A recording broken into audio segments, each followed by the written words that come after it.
अनौषध प्रशासनामध्ये जी माहिती प्राप्त झाली आणि त्याच्यानुसार आपण तात्काळ या ठिकाणी नोबल हॉस्पिटलमधील या मेडिकल स्टोअरला मी व्हिजिट केलेलं आहे.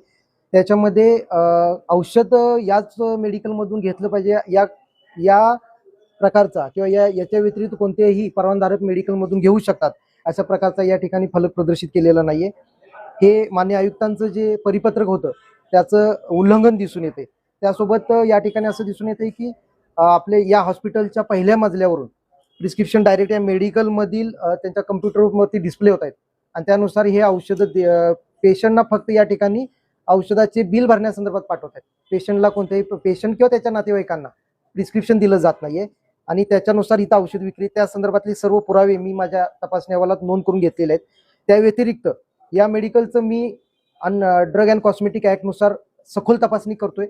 त्याच्यामध्ये बरीच उल्लंघनं आढळून आलेले आहेत आणि त्याच्यानुसार प्रथमदर्शनी ही जी काही उल्लंघनं आढळलेली आहेत ती जन आरोग्याच्या आणि जनस्वास्थ्याच्या दृष्टिकोनातून ही अत्यंत घातक असल्यामुळे मी आज या दुकानाला तात्काळ औषध विक्री बंद करण्याचे आदेश देतोय. त्याच्यामध्ये माझ्या तपासणीमध्ये असं दिसून येते की यांनी एक्सपायरी जे मुदतबाह्य झालेली जी औषध आहेत ते ऍक्च्युली स्वतंत्रपणे त्यांनी ओळख चिठ्ठीसह साठवणं गरजेचं आहे.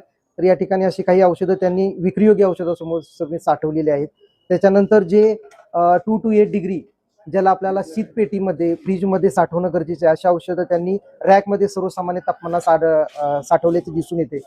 मान्य आयुक्तांच्या परिपत्रकाचं तर उल्लंघन आहेच, त्यासोबत असे काही गंभीर मुद्द्यांचं उल्लंघन दिसून येते. त्याच्यामुळे आपण त्याच्यावरती तात्काळ कारवाई करतो. हा, तसेच वरिष्ठांकडून आदेश आज सकाळी प्राप्त झाले त्यानुसार तात्काळ या दुकानाला तपासणीसाठी आपण व्हिजिट केलेलं आहे आणि त्या अनुषंगाने आपण त्यांची सखोल तपासणी करून त्या अनुषंगाने त्याच्यावरती आपण तात्काळ कारवाई करतोय.